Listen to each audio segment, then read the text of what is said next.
घाटवा कोयजन बाजन बाजा बजावा छठी माई के घाटवा कोयजन बाजन बाजा बजावा गोदिया में होई है बालकवा अर्घ देवे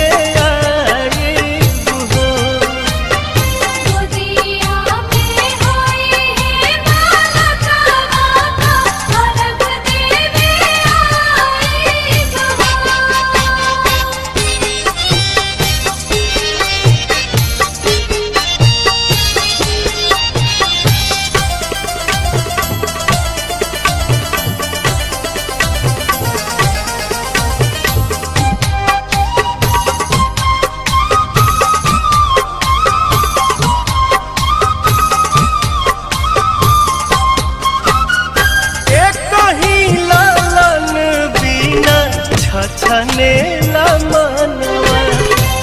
सुन सहन लागे हमरो घरवा अंगनवा पूरी जहिया दिलावा के लला सात जलसा कराइब हो पूरी जहिया दिलावा के लला सात जलसा कराइब हो गोदिया में होई है बालकवा खुशी भरावा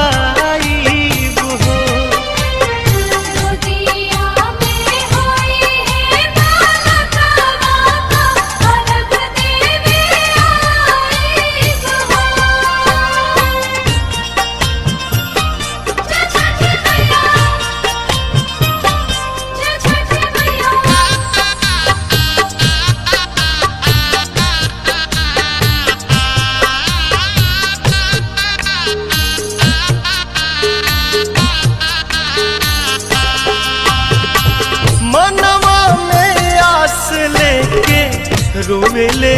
बझनिया कहिया बसैबू छठी माई हमर दुनिया ऐसन सुनर फल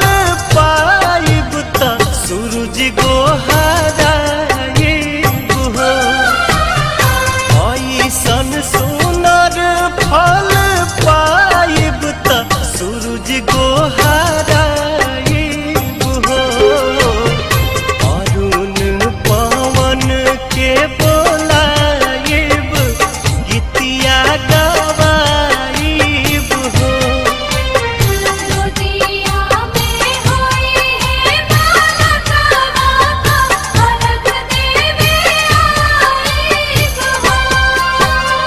छठी माई के घाटवा कोयजन बाजन